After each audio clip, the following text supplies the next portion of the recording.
सभी लोग अपने दोनों हाथ जोड़ेंगे, दोनों नेत्रों को बंद करेंगे, सिद्ध परमात्मा का स्मरण करेंगे। हम बोलेंगे, फिर आप लोग बोलेंगे। ओम नमः सिद्धेभ्यः।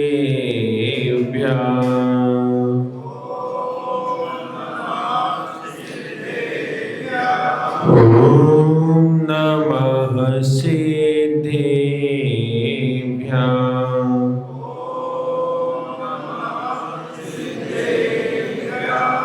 ओम नमः सिद्धेभ्यः।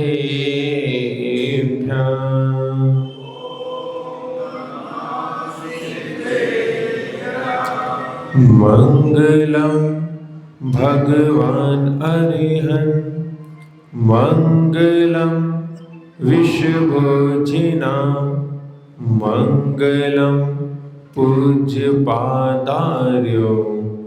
पंथो जिनागमोस्तुतं जिनागम पंथ मंगलम। राणं शरणं मे दर्शनं च शरणं चर्य शरणं च तव संयमं च शरणं भगवन् शरणो महावीरो भगवन् शरणो महावीरो भगवन् शरणो महावीरो। राग में तुम नहीं, द्वेष में तुम नहीं, ना विभावों में तुम, क्लेश में तुम नहीं। पालिया आपने आप में आप धन, हे विमर्श गुरु आपको शत नमन। हे विमर्श गुरु आपको शत नमन। हे विमर्श गुरु आपको शत नमन। जय बोले देवदिक्क जशी आदिनाथ भगवान की, देवदिक्क जशी चिंतामणि पार्श्वनाथ भगवान की, देवदिक्क जशी मूल्य भगवान चंद्रप्रभु भगवान की, वर्तमान शशनिक जशी महावीर स्वामी की, परम पिनी बावली संत राष्ट्र की समझ चक्रदशी महेश जी महाराज की, जिनागम पंथ सागर जी महाराज की जय। विश्वास सागर जी महाराज की जय।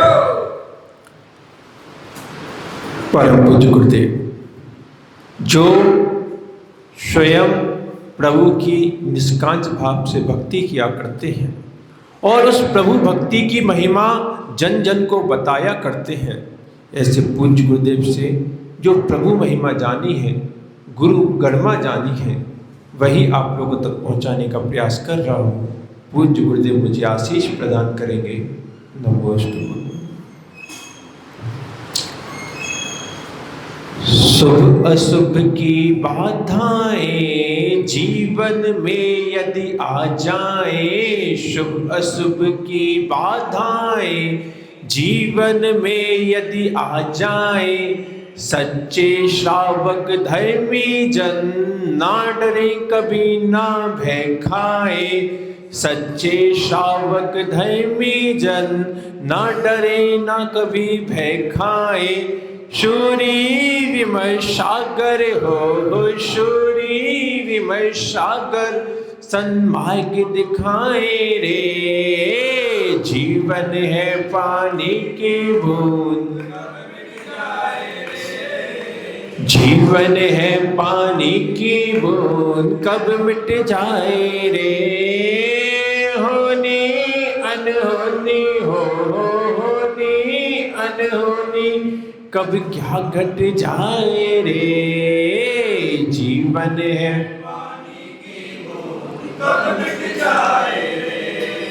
जीवन है पानी की बूंद कब मिट जाए। जयदेव जिनागम पंथ अनादि अनिधन जिनागम पंथ।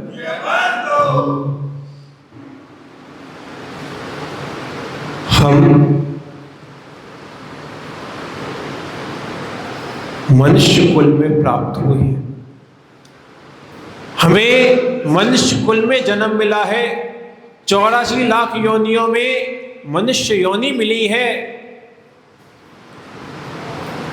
इसमें कोई विशेषता नहीं है। यद्यपि 84 लाख योनियों में मनुष्य योनि सबसे प्रमुख बताई जाती है, लेकिन जब हम दृष्टिपात करते हैं तो मनुष्य भी अरबों में है। भारत की पॉपुलेशन कितनी है? कितनी है करंट में? क्या चल रही है? 2.1 बिलियन के करीब शायद है। और फिर पूरे विश्व की मनुष्य योनि प्राप्त हुई है। लेकिन मनुष्य योनि में जब हम देखते हैं तो बहुत सारे लोग हैं जो केवल खाते हैं, कमाते हैं और एक दिन मर जाते हैं। किसी ने लिखा वो दुनिया में बड़ा नाम कर गए। वो दुनिया में बड़ा नाम कर गए। किसी ने पूछा ऐसा क्या काम कर गए? वो दुनिया में बड़ा नाम कर गए, ऐसा क्या काम कर गए? एमए किया, बीए किया, एमए किया, नौकर हुए और मर गए। हम अपना जीवन देखें। एक बच्चा जो पैदा हुआ है, कितनी आस लिया हुआ है, कितनी अपने जीवन के प्रति उसको आशाएं बंधी हुई है कि मैं जीवन में ये करूंगा, ऐसी उपलब्धि प्राप्त करूंगा। लेकिन जब उसका अंत समय आता है तो उसके जीवन की बस इतनी सी कहानी होती है। बीए किया, एमए किया, नौकर हुए और मर गए। क्योंकि आजकल तो वैसे ही तुम अपने बच्चों को यही सिखा रहे हो, बेटा खूब पढ़ो लिखो और किसी कंपनी में जाकर नौकर हो जाओ। तो सुबह रोजाना वहां पर 10 से 6 की ड्यूटी देना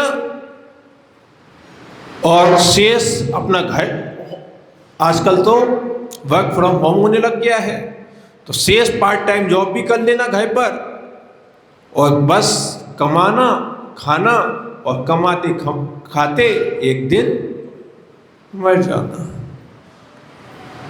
इससे ज्यादा व्यक्ति का जीवन है क्या? पर ये हमारा सौभाग्य है कि हमें मात्र मानव कुल नहीं मिला, ये जैन कुल नहीं मिला।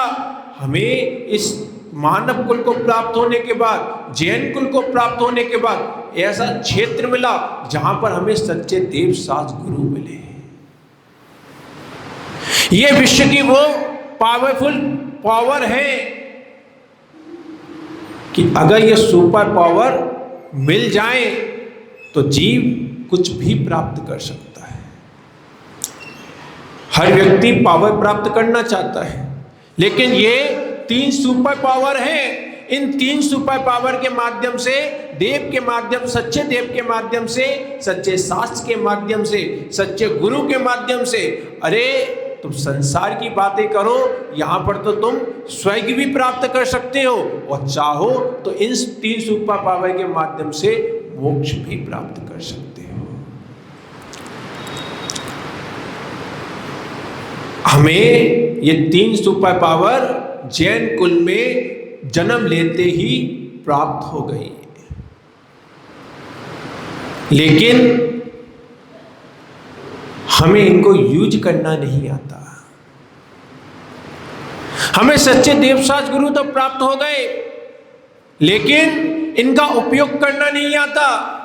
आज व्यक्ति थोड़ी सी भी अगर कोई तकलीफ हो जाए, परेशानी हो जाए, अपने जीवन जीते हुए पता चला व्यापार नहीं चल रहा, व्यापार में घाटा लग रहा है, घर में शांति नहीं है, लड़ाई झगड़े हैं,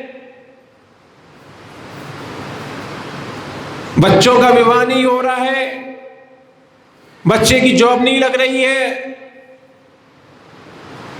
महाराज जी कोई मंत्र बता दो, कोई तंत्र बता दो।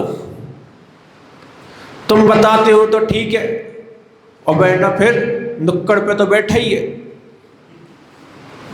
वहां पे चले जाएंगे।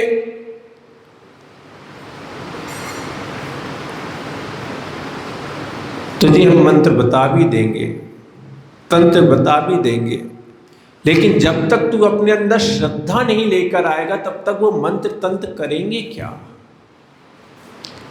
क्योंकि तेरा तो वो सौभाग्य था बेटा कि तुझे जन्म से ही वो मंत्र मिला, वो क्षेत्र मिला, वो प्रभु मिले जिनसे हर एक चीज निकली हुई है। रमोकार समो मंत्र संवेदाचल समे गिरी वीतरागात परो देवो ना भूतो ना भविष्यति। क्या कहा? रमोकार समो मंत्र, रमोकार मंत्र के समान मंत्र ना कभी भूत में हुआ है ना भविष्य में कभी हो सकता है। आप जितने भी दुनिया के मंत्र उठा के देख लेना, उनमें जब भी मंत्रों की शुरुआत होगी ओम से होगी। ओम क्या है? नमोकार मंत्र का बीजाक्षर है। जब नमोकार मंत्र से एक एक परमेष्टि का एक एक पद लिया जाता है और जब उनकी संधि की जाती है तब ओम बनता है। अरिहंतों का आ, अशरीरी सिद्ध कौन होते हैं? अशरीरी, उनका ई। आचार्यों का बड़ा आ, उपाध्यायों का उ और मुनि का मा। जब इनको जोड़ा जाता है आपस में तब ओम बनता है। जितने भी मंत्र होते हैं, मंत्र शास्त्रों में अनेकों मंत्र भरे हुए हैं, लेकिन वो सारे के सारे मंत्र ओम से शुरू होते हैं। और मंत्रों की एक विशेषता और बता दूं, जो मंत्र हित में कारण होते हैं उन सभी मंत्रों के साथ ओम लगता है, और जितने भी अहित करने वाले मंत्र होते हैं उनके साथ ओम कभी नहीं लगता, क्योंकि पंच परमेष्टि हित में कारण तो है पर किसी के अहित में कारण नहीं बनते।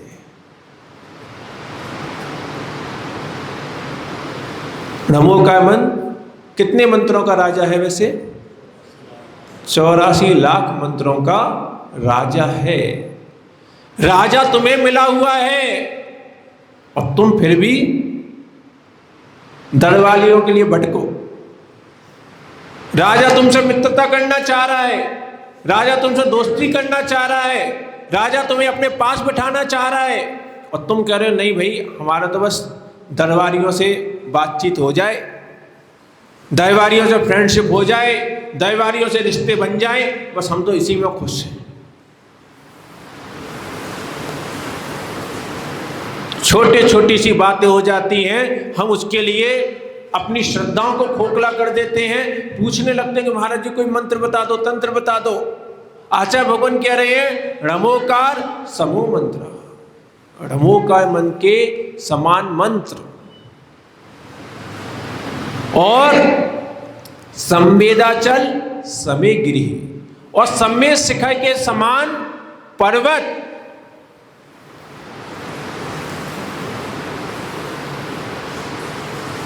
कैसी मूर्खता छाई हुई है आज जैन समाज के ऊपर। अपने तीर्थ क्षेत्र से नहीं दिख रहे, अपने प्रभु से नहीं दिख रहे, अपने जिनाले से नहीं दिख रहे।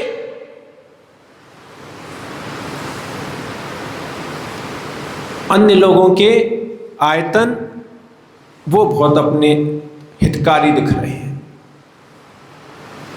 कहाँ गए थे घूमने? फलानी जगह गए थे, उनके क्षेत्रों पे गए थे। क्यों जी, तुम्हारे यहां क्षेत्र कम पड़ गए क्या?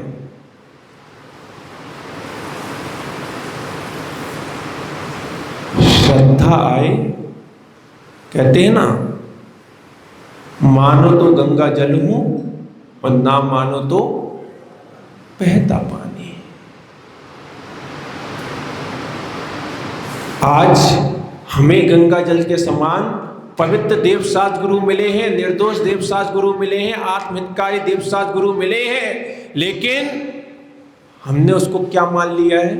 बहता पानी। और जो दूर गड्ढों में वो थोड़ा सा गंदा, दोषपूर्ण, खारा पानी भरा हुआ है, उसके प्रति बड़ी आस्था आ रही है, वहां पे जाके हित हो जाएगा। ध्यान रखना, जो बेटा अपने बाप के पास रहकर अपना हित नहीं कर पाया, वो कभी पड़ोसी के बाप के पास रह के अपना हित कर भी नहीं पाएगा। बेटा उसकी शोभा हमेशा अपने बाप के ही चरण पूजने में है। अपने बाप को छोड़ दे और दुनिया के पिताजियों के चरण छूता रहे, उन्हें नमस्कार करता रहे, ऐसे बच्चे को संस्कारी बच्चा कहोगे क्या? अपने यहां पर जिनालय हैं, जिनालयों में अभिषेक करने नहीं आएगा, दूसरे स्थानों पर दूध चढ़ाने चला जाएगा। अपने जिनालय हैं, अपने जिनालयों में पूजा करने नहीं आएगा, दूसरी जगह फूल चढ़ाने चला जाएगा। जबकि आचार्य भगवान क्या कह रहे हैं? रमोकार समो मंत्रा सम्मेदाचल समे गिरी वीतरागात परो देवा ना भूतो ना भविष्यति। और वीतरागात परो देवा, वीतराग ही प्रभु से श्रेष्ठ प्रभु कोई श्रेष्ठ देव ना भूत में कभी हुआ है, ना भविष्य में कभी हो सकता है।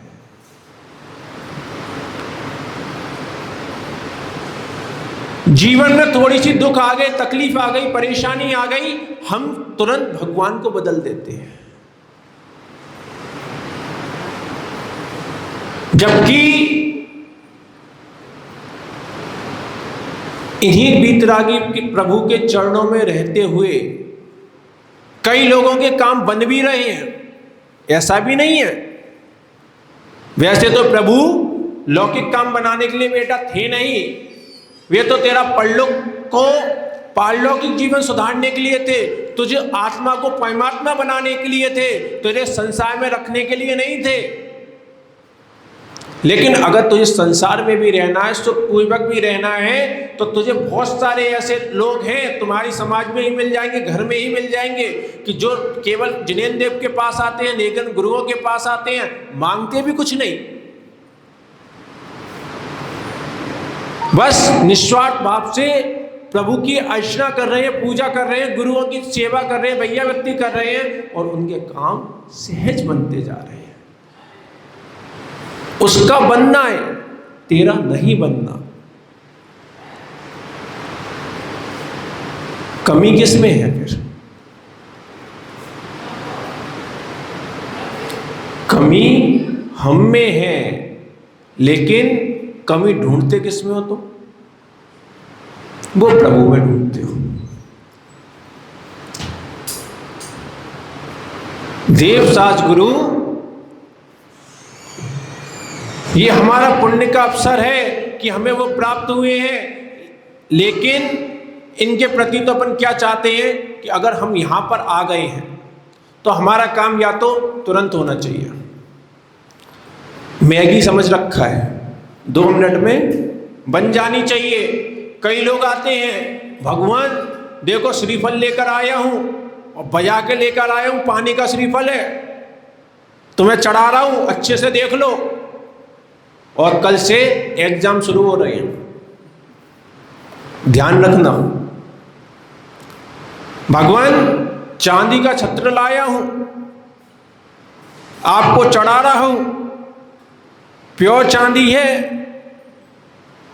बस बेटी का विवाह नहीं हो पा रहा है, बेटे का विवाह नहीं हो पा रहा है, थोड़ा सा ध्यान रखना है आपको।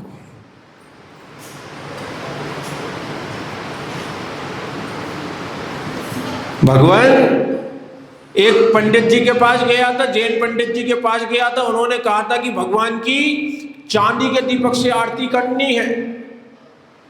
देखो भगवान, चांदी के दीपक से आपकी आरती कर रहा हूं मैं, और पूरे 1 महीने आरती करूंगा। बस पड़ोस का जो प्लॉट पड़ा हुआ है वो मिल जाए।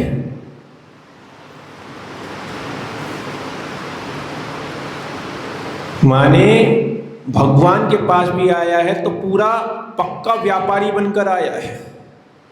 और व्यापारी भी कैसा? नगद व्यापारी, उधारी का कोई काम नहीं कि भगवान अगर आपके पास आया हूं, इस हाथ दीजिए, उस हाथ लीजिए। भगवान भरोसा नहीं है, अभी मैंने तुम्हें दे दिया कुछ और तुमने दिया नहीं दिया, इसलिए इस हाथ आपको दे रहा हूं, उस हाथ चाहिए भी। लेकिन विचार करो, जैसा तुम ये नगद व्यापार धर्म के क्षेत्र में आके करना चाहते हो, ऐसा ही नगद व्यापार की अपने घर गृहस्थी के समय में भी करते हो। घर गृहस्थी के जितने रिश्ते हैं, जो भी तुम्हारा गृहस्थिक जीवन है, वो सब कैसा चल रहा है? वो सब उधारी का व्यापार चल रहा है।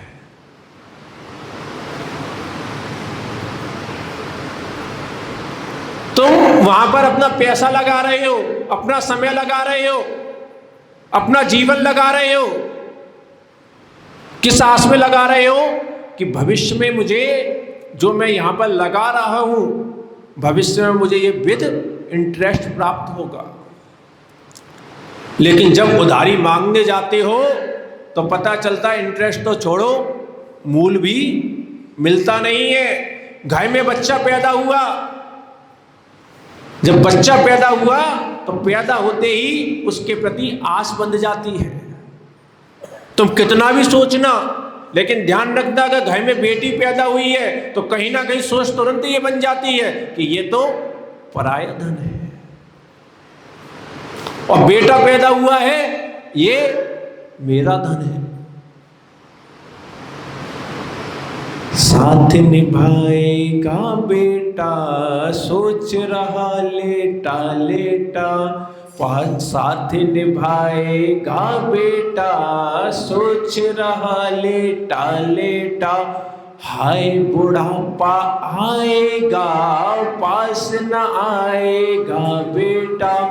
झूठे ख्वाबों में हो झूठे ख्वाबों में क्यों जीवन बिताए रे। जीवन है पानी की बूंद, कब मिट जाए रे। जैसे घर में बेटा पैदा हुआ, बेटा पैदा होने के बाद ही तुरंत उसके प्रति क्या आस बन गई कि ये अपना बुढ़ापे में साथ निभाएगा। उस बेटे के लिए, उन बच्चों के लिए रात भर जग रहे हो, अपने से पहले उनका भोजन का इंतजाम कर रहे हो। ये माताएं बहनें जितनी पीछे बैठी है, तुम अपने लिए करते ही कितना हो।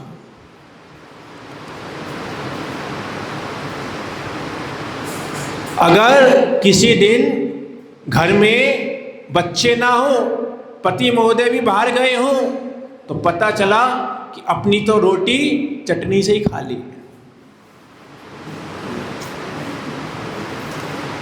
जो व्यंजन बना रहे हो, जो नाना प्रकार के भोजन सामग्री तैयार कर रहे हो, किसके लिए कर रहे हो?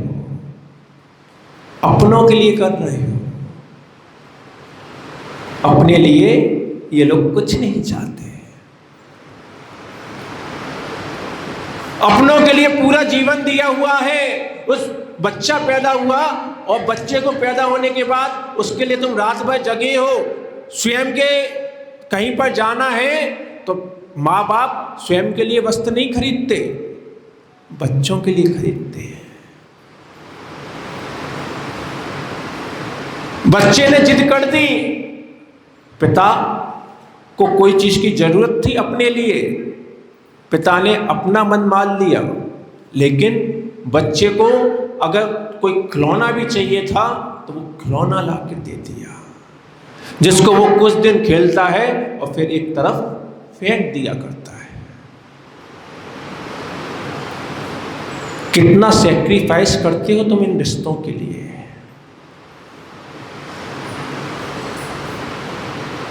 मेरा बच्चा खुश रहे, प्रसन्न रहे, इसको कोई दुख ना हो जाए, तकलीफ ना हो जाए, अच्छी से अच्छी एजुकेशन प्राप्त करे, अच्छे से अच्छा जॉब करे, साथ में तो सोचते तो वैसे ये हो कि हम तो इसका निस्वार्थ भाव से पालन पोषण कर रहे हैं, हमें बच्चों से कुछ नहीं चाहिए। कई माँ बाप ऐसे होते हैं, पता चला बच्चे को हायर एजुकेशन करना है, बच्चे को पुणे में जाके जॉब करना थी, माँ बाप के पास पैसा नहीं है, माँ बाप के पास उसको स्टडी करवाने के लिए पैसा नहीं है। बच्चे ने कहा नहीं, मुझे तो पुणे की यूनिवर्सिटी में ही एडमिशन लेना है। माँ बाप लोन ले रहे हैं, कर्ज ले रहे हैं और कर्ज लेकर उस बच्चे को पुणे यूनिवर्सिटी में भेज रहे हैं।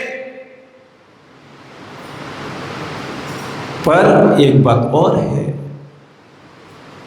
तुम्हें लग रहा है कि हम केवल बच्चों के लिए कर रहे हैं, पर कहीं ना कहीं भाव तो ये भी है कि ये थोड़ा जॉब वॉब करके सेट हो जाए, फिर अपना भी बुढ़ापा अच्छे से कट जाएगा। तुम पूर्ण निस्वार्थ भाव से कभी बच्चों का पालन नहीं कर सकते। शास्त्रों की बात है, शास्त्रों में जब वात्सल्य अंग की चर्चा की गई तो वहां पे इंसान के माँ बाप को नहीं रखा गया, जानवर के माँ बाप को रख दिया गया। जानवर कर सकता है निस्वार्थ भाव से अपने बच्चों का पालन पोषण, इसलिए वहां पे कहा गया गाय बछड़े की तरह प्रीति होनी चाहिए। जैसे गाय हुआ करती है, वो अपने बछड़े का पालन पोषण करती है, उसको दूध पिलाती है, उसका ख्याल रखती है, लेकिन उस गाय की कभी ये भावना नहीं होती कि जब मैं बूढ़ी हो जाऊंगी तब मेरा बच्चा मुझे घास खिलाएगा। पूर्ण निस्वार्थ भाव है। और तुम्हारा कहीं ना कहीं ये भाव जरूर आ जाएगा कि मैं अपने बच्चे का बहुत ख्याल रख रही हूँ, पालन पोषण कर रहे हैं, उसके अच्छे से अच्छी व्यवस्थाएं कर रहे हैं। एक क्यों कर रहे हैं कि कल ये भी अपना सेट हो जाएगा, जॉब आदि लग जाएगी, घर में इसकी शादी आदि हो जाएगी, फिर अपन बुढ़ापे में इसके पास चले जाएंगे तो अपना बढ़िया से बुढ़ापा भी कट जाएगा। अब ये बात अलग है कि बच्चा पूना गया पढ़ने, पूना गया तो वहाँ पे पढ़ लिया, पढ़ने के बाद वहीं पे जॉब लग गई, जॉब लगने के बाद में वहीं पे शादी हो गई, और शादी होने के बाद में जब तुम्हारा बुढ़ापा आया और तुमने सोचा चलो पूना में जाके बच्चे के पास रहेंगे, तो फिर वहाँ पे जब बात करी तो पता चला यार अपन को तो चूना लग गया, क्योंकि बच्चे ने मना कर दिया कि नहीं नहीं हम नहीं रख सकते। और कदाचित चूंकि तुम उसके माँ बाप थे इसलिए वो खुद ना बोल पाया, तो फिर अपनी धर्मपत्नी से बुलवा दिया। पता चला कि जिन बच्चों के लिए इतना किया, लेकिन जब उन बच्चों से प्राप्त करने का अवसर आया, इन्वेस्टमेंट किया था, लेकिन जब उसको प्राप्त करने का अवसर आया, अब क्या लग गया? अब चूना लग गया।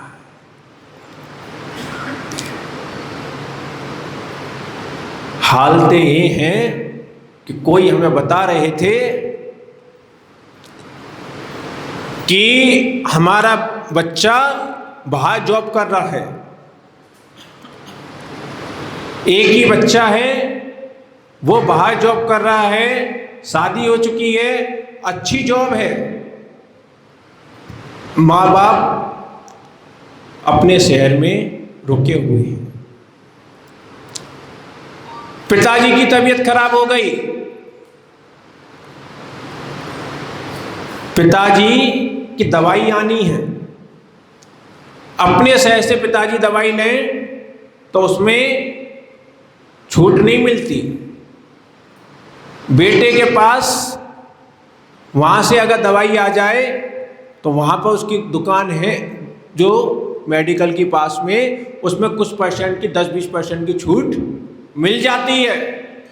तो पिताजी ने सोचा कि अपन वहाँ से दवाई मंगवा लो, 20% तो कम से कम छूट मिल जाएगी। बेटे ने के पास पर्चा पहुंचा दिया। पर्चा पहुंचाने के बाद बेटा आज्ञाकारी है, इसलिए दवाई का उसने इंतजाम कर दिया, दवाई ले आया, लेकिन दवाई भी भिजवाई और साथ में बिल भी भिजवा दिया। पिताजी इतने की आई है दवाई।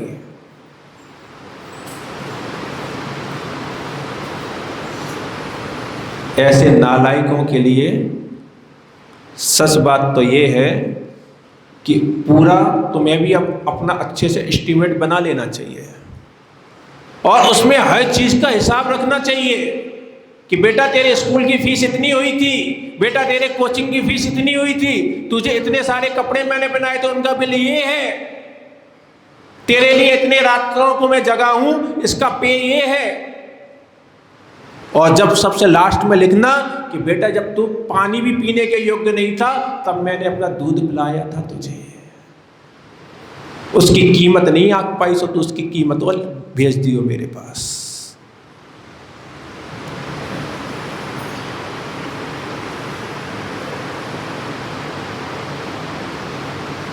जिस मां ने तुम्हें अपने आंचल का दूध पिलाया हो, जिस मां ने खुद के सोने से पहले तुम्हें सुलाया हो, जिस मां ने जब तुम छोटे थे उसके तुमने आंचल गीला कर दिया करते थे, लेकिन फिर भी वो मां मुस्कुराती हुई सबसे पहले तुम्हें पहुंचा करती थी कि मेरा बच्चा इस लघु शंका आदि कर ली है, इस गीला है, पहले इसकी लंगोटी चेंज कर दो।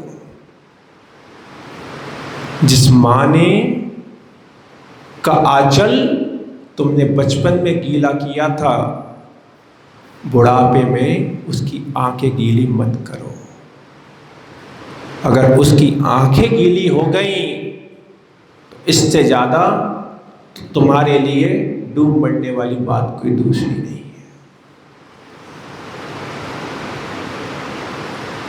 बड़ी विडंबनाएं हैं, माँ बाप अपने बच्चों का जब पालन करते हैं तो सर्वस न्यौछावर कर देते हैं और विचार करते हैं कि हमारा बच्चा जब योग्य हो जाएगा तो है ही क्या मेरे पास, जो कुछ है सब इन्हीं बच्चों के लिए तो है। पर आज बेटा ये कलयुग है, मैं तो स्पष्ट कहता हूं कि अपने बच्चों पे भरोसा तो करो, विश्वास तो करो, पर अंधविश्वास भी मत कर लेना कि हमारे बच्चे तो बिल्कुल श्रवण कुमार हैं, पंचम काल है बेटा ये, यहाँ पे श्रवण कुमार अब पैदा नहीं होते हैं। हम लोग एक स्थान पर थे, पिताजी का एक बिजनेस था कपड़े का, बेटा ज्यादा पढ़ा लिखा तो नहीं था पर शुरू से ही दुकान पे बैठा था।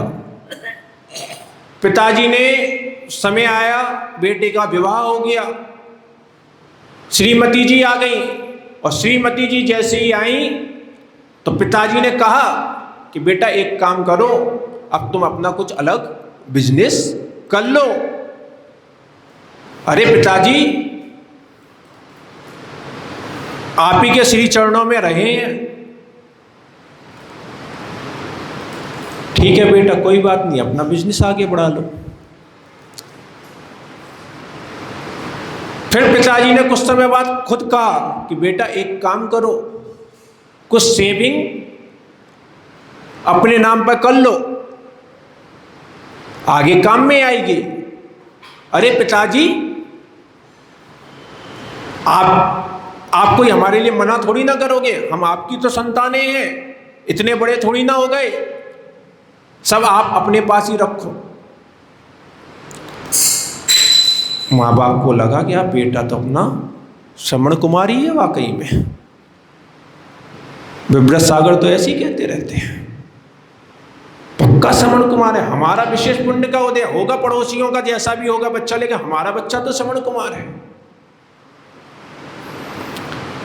एक दिन पिताजी को कहीं बाहर जाना था, जैन परिवार की बात बता रहा हूं, सो भी पिताजी को कहीं बाहर जाना था, तो पिताजी ने कहा कि बेटा एक काम करो, पीछे तुम्हें पैसों की जरूरत पड़ सकती है, इसलिए चेक बुक पर साइन करके दे गए कि बेटा अगर तुम्हें आवश्यकता पड़े तो फिर पैसे आदि निकाल लेना। खाली चेक बुक पर साइन कर दे गए। बहू भी बहुत अच्छी थी, बड़े प्यार से हंसते बोलते हुए पिताजी को एक हफ्ते के लिए जहां जाना था, पिताजी और माताजी को दोनों को रवाना कर दिया। हफ्ते भर बाद जब पिताजी लौट कर आए, बहू के तेवर बदल गए। अभी तक तो बहू हाथों हाथों पूछा करती थी, और मम्मी जी दोपहर हो रही है, कुछ ब्रेक कुछ खाने के लिए ले आऊं क्या? शाम हो रही है, कुछ खाने के लिए ले आऊं क्या? अब बाहर से आए हैं, पानी के लिए भी नहीं पूछा। बात नहीं समझ में आई माँ बाप के। बेटा जो रोजाना घंटों बैठा करता था, पिताजी आए बाहर से, हालचाल भी ना पूछे, तो उनको बड़ा अजीब सा लगा।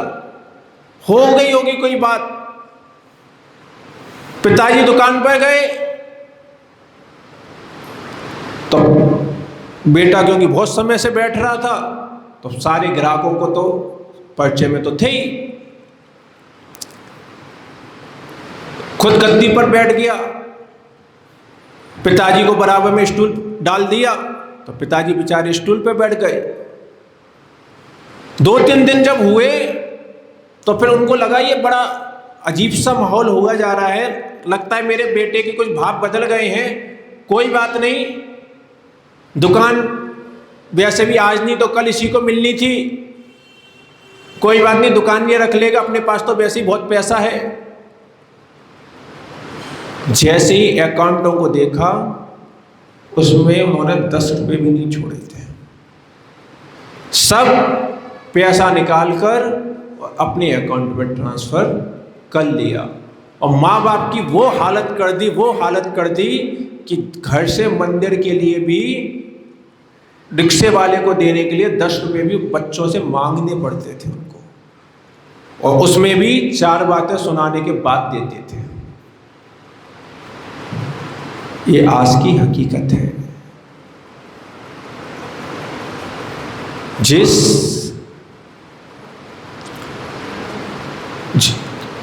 आता है ना कि जिनके प्रति तुम विश्वास करते हो, सच बात यही है कि वही तुम्हारे साथ विश्वासघात करेंगे।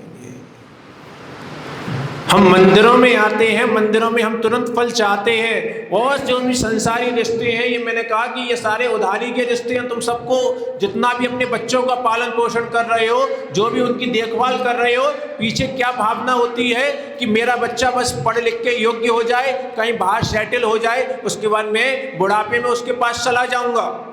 मैं इसलिए हमेशा एक ही बात कहता हूं कि पहले तो बेटा तुम अपने बच्चों को इतना संस्कारित करो, यहीं पर रहते हुए इतना संस्कारित करो कि वो पहली बात तो रोजाना मंदिर आना सीख जाए। अगर वो मंदिर ना आए तो उनके मुख के नीचे निवाला ना जा पाए। अपने बच्चों को इतना संस्कारित करो, फिर उनको जहां पे पढ़ने के लिए जाना हो भेज दो, जहां जॉब करने के लिए जाना होगा भेज दो। अगर उस बच्चे के शुरू के ये संस्कार होंगे तो वो जहां पर भी जाएगा अपने आप ही फिर मंदिरों के पास जाएगा। जहां भी रूम ढूंढेगा मंदिरों के पास ही रूम ढूंढेगा, और जैसे वो रूम ढूंढ ले, घर ढूंढ ले, तुरंत उसके साथ चले जाओ, तुम भी चले जाओ। क्योंकि ये मानव मन है, तुम्हारे साथ तुम्हारा बच्चा रह रहा है, उसके भाव अलग हैं, और तुमने जहां 10-5 साल उससे दूरी बना ली और फिर पीछे से गए, अब उसके भाव बदल जाएंगे। बिल्कुल प्रैक्टिकल देखा है हम लोगों ने। एक घर में माँ बाप किराए पे रहते थे, बेटा भी उनके साथ रहता था। बेटे ने अपना घर बनाया तो माँ बाप को ले जाने की भयंकर कोशिश करी कि आपके साथ हम शुरू से रहे हैं, आप हमारे साथ चलो। लेकिन वो कि पुराना घर है, किराया उस थोड़ा ही था उसका, 10-20 रुपए जो कुछ पुराने घरों के चलते हैं। तो वो उस लोभ में आ गए कि अच्छा खासा घर है और 10-5 रुपए मात्र उसका किराया था और अभी हाथ पे भी चल रहे हैं, आगे देखेंगे कभी। करते लगभग 10 से 15 साल हो गए। फिर माँ बाप, अब शरीर तो शरीर है, अब जब शरीर से कुछ नहीं हुआ, शरीर शिथिल होने लगा, तब फिर विचार किया अब चलो अपने बच्चों के पास चलते हैं। पर अब कोई बच्चा उनको रखने के लिए तैयार नहीं है, क्योंकि 10-15 सालों में उनकी अपनी लाइफ थी, बच्चे भी हो गए थे, अब उनकी अपनी लाइफ स्टाइल हो गई, अब उन्हें उन माँ बाप की जरूरत अब महसूस नहीं है। इसलिए पहले तो अपने बच्चों को इतना योग्य करो। मैं कई बार बोलता हूं कि जैन धर्म केवल परलोक को सुधारने के लिए नहीं है, धर्म हमारे वर्तमान जीवन को भी व्यवस्थित करता है। अपने बच्चों को वो संस्कार दो कि वो रोजाना मंदिर आए, जब भी नगर में गुरुजन आए उनको आहार देने के लिए आए, उनके पैर दबाने के लिए, शाम को भैया बत्ती करने के लिए आए।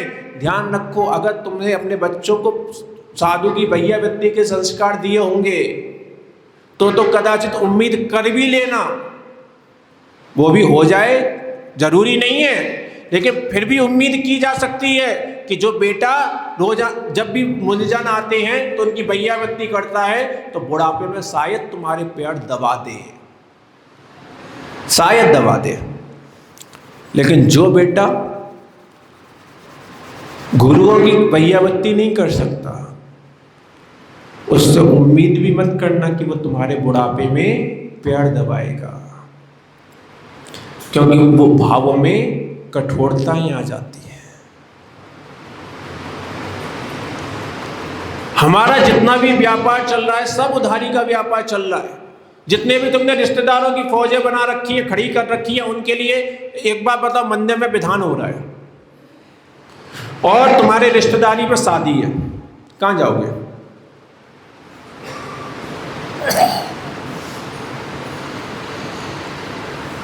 क्यों?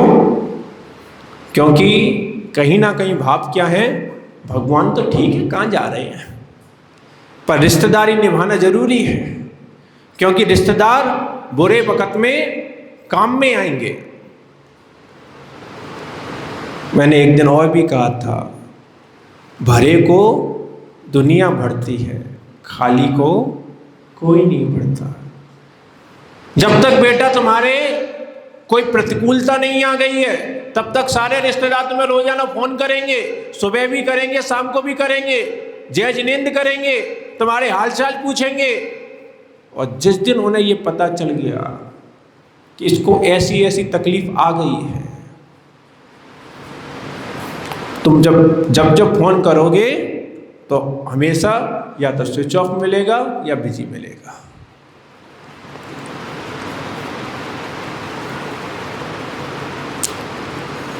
इसलिए थोड़ा सा पुरुषार्थ ऐसा करो कि जिससे ये बात तो पक्की मानो कि जितने भी रिश्ते हैं, चाहे तुम्हारे घर के रिश्ते हैं, चाहे पड़ोसी के रिश्ते हैं और चाहे रिश्तेदारों के रिश्ते हैं, रिश्ते एक दिन धोखा देंगे, तैयार रहो। बस साथ साथ ऐसा पुण्य पुरुषार्थ करते हुए चलो कि जब वो धोखा दें तब तुम्हारा वो पुण्य आड़े आ जाए।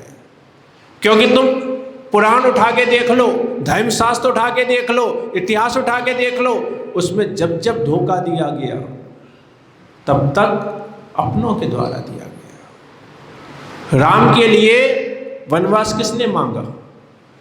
मां ने मांगा। पार्श्वनाथ पर उपसर्ग किसने किया? भाई ने किया। सुकुमार मुनि, सुकौशल मुनि, इनको किसने खाया? उनकी मां ने खाया, उनकी भाभी ने खाया। खतरा दूसरों से नहीं है, खतरा अपनों से है। इसलिए अपनी झोली में वो पुण्य इकट्ठा करो कि राम के लिए मां भले ही वनवास मांग ले, लेकिन राम के पास अपना व्यक्तिगत पुण्य है। इसलिए जब वो वन में भी चले जाते हैं तो वन में भी सूखे पेड़ के नीचे भी फल अपने आप, वो सूखा पेड़ हरा भरा हो जाता है, उसके फल अपने आप टूट टूट के उनके पास आके गिर जाते हैं। जहां जाते हैं सब लोग आगे से उनको सम्मान करते हैं, आगे से बुलाते हैं, आगे से उनकी व्यवस्थाएं करते हैं। क्यों? क्योंकि उनके पास व्यक्तिगत पुण्य है।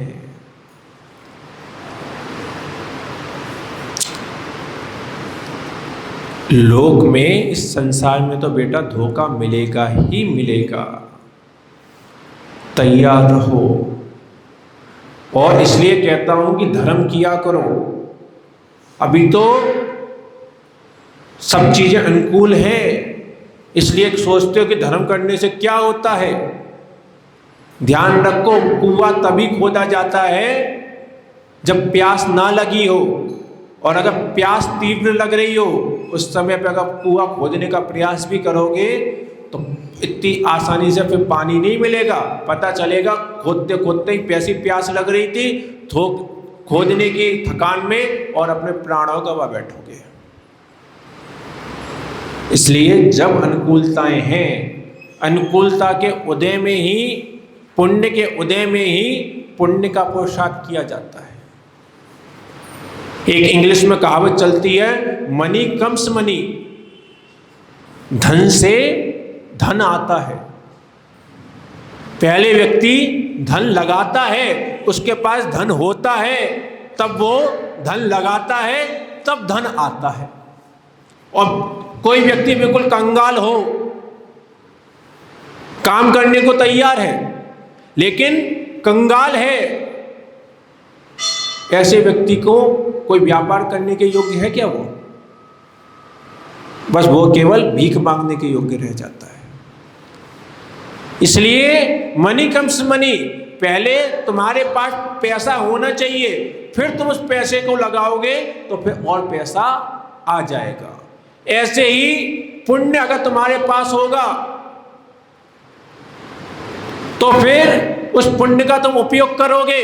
जिनालयों में आकर, गुरुजनों के पास आकर, माँ जिनवाड़ी के पास आकर उस पुण्य का जब उपयोग करोगे तो और पुण्य आएगा। लेकिन अगर तुमने अपना पुराना पुण्य केवल खाते ही रहे, नए पुण्य का तुमने उपार्जन नहीं किया, पुण्य खाते खाते खाते खाते एक दिन समाप्त हो गया, जिस दिन पुण्य से बिल्कुल खाली हो जाओगे फिर पता चलेगा कि किसी क्षुद्र योनि में पहुंच गए, जिनालय नसीब ही नहीं होंगे।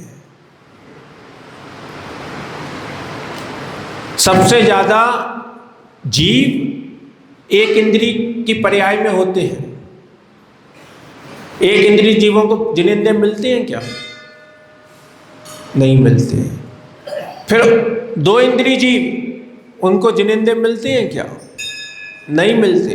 तीन इंद्री को नहीं मिलते, चार इंद्री को नहीं मिलते, पंच इंद्री असंगी जीव को नहीं मिलते। पंच इंद्री संगी हुए, संगी होने के बाद भी पता चला नीच कुलों में पैदा हो गए। अगर कोई नीच कुल वाला व्यक्ति और सोचे कि मुझे जिनेंद्रिय के अभिषेक करना है, पूजा करना है, मुनिराजों को आहार देना है, देने दोगे क्या? क्यों भाई, उसके भाव तो है नहीं, अब तू नहीं दे सकता। क्यों? क्योंकि तू पुण्य से खाली हो चुका है। यहां पर आने के लिए भी बहुत पुण्य चाहिए। वो पुण्य लिए हुए हो, लेकिन उस पुण्य का उपयोग कितना कर पा रहे हो।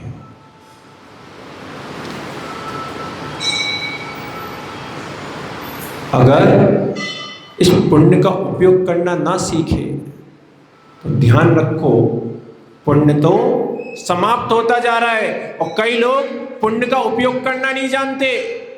इतने महान मंत्र मिला हुआ है, इतने महान जिनेंद्र देव मिले हुए हैं, ये धर्म का क्षेत्र मिला हुआ है, लेकिन व्यक्ति स्वयं के भावों को सुधार नहीं पा रहा, स्वयं अपनी श्रद्धा को टटोल नहीं पा रहा। और दोष किस में बता रहा है? वो भगवान में बता रहा है।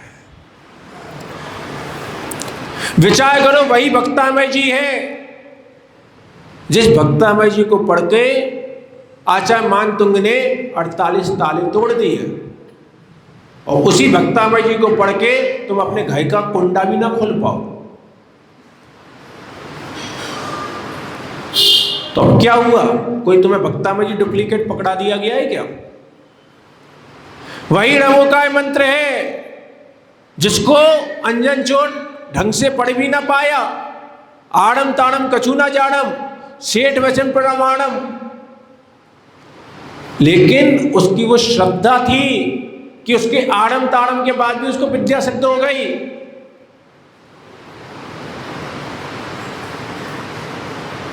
और तुम्हें तो पूरा नमोकाय मंत्र याद है ना? सब याद है। एक पद में कितनी मात्राएं होती हैं, कितने अक्षर होते हैं, कितने व्यंजन होते हैं, खूब पढ़ लिखा है। पर वो नमोकाय मंत्र कितना काम में आ पा रहा है? क्यों? कोई डुप्लीकेट नमोकाय मंत्र है क्या तुम्हारे पास? ध्यान रखो, नमोकाय मंत्र डुप्लीकेट नहीं है, भक्तामय जी डुप्लीकेट नहीं है।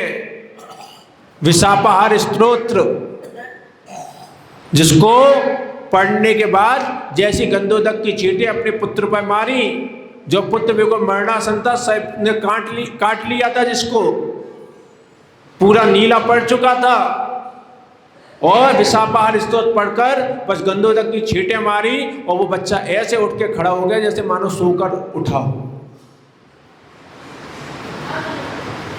आज तुम्हें कोई रोग बीमारी हो जाए, तुम अगर उसका पाठ करने बैठ जाओ और तुम्हारा अगर कुछ ना हो तो फिर क्या कहोगे? कि शायद विशापाहार स्तोत्र बदल दिया गया है। बदला कुछ नहीं है, बदला है तो तेरी श्रद्धाएं बदली।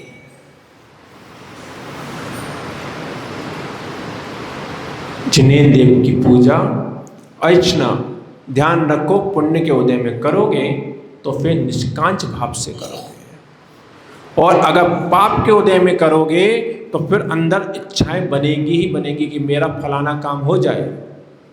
ये जितने भी ये छत्र चढ़ाने वाले, श्रीफल लाने वाले, चांदी से दीपक से आरती करने वाले, महामंडल चढ़ाने वाले, जो ये बोल बोल के चढ़ा रहे हैं, ये सब कौन है? ये वही हैं कि जिनका पुण्य का जब उदय था तब तो उन पे धर्म ध्यान हुआ नहीं, जिससे साता बनी रहती। अब उन्हें जब उस रूप कर्म उदय में आया है तो अब लेके पहुंच रहे हैं कि भगवान हमारा ये काम हो जाए, हमारा भगवान ये काम हो जाए। सुख में सुमरण, दुख में सुमरण सब करें और सुख में करे ना कोई, और जो सुख में सुमरण करे दुख काय को होए। अपनी श्रद्धाओं को निर्मल करें, पवित्र करें, पावन करें। बहुत खतरनाक जीवों के बीच में रह रही हो तुम, समझे ना? बहुत ज़्यादा खतरनाक जीव हैं तुम्हारे चारों तरफ, टेररिस्टों से भी ज़्यादा। बहुत शाबाशी देनी चाहिए वैसे कि तुम लोग भी बड़े माने बहादुर कहलाए कि बढ़िया ऐसे लोगों के बीच, और सुबह भी रहते हो, रात को भी बड़ी चैन से सो जाते हो। शाबाशी देने योग्य तो हो ही हो खैर, लेकिन ये खतरनाक लोग कब तुम्हारे जीवन के लिए परेशानी खड़ी कर दें कुछ नहीं कहा जा सकता। इसलिए पुण्य का उपार्जन करते रहो। जिस दिन ये परेशानी खड़े करेंगे उस दिन वो पुण्य ही है जो तुम्हारे आगे आके आड़ बन के खड़ा हो जाएगा। सबका जीवन पुण्य रूप हो, धर्म रूप हो, इसी मंगल भावना के साथ शुभ अशुभ की बाधाएं जीवन में यदि आ जाए, शुभ अशुभ की बाधाएं जीवन में यदि आ जाए, सच्चे श्रावक धर्मी जन कभी डरे ना भय खाए, सच्चे श्रावक धर्मी जन कभी डरे ना भय खाए। सूरी विमल सागर हो, सूरी विमल सागर सन्मार्ग दिखाए रे, जीवन है पानी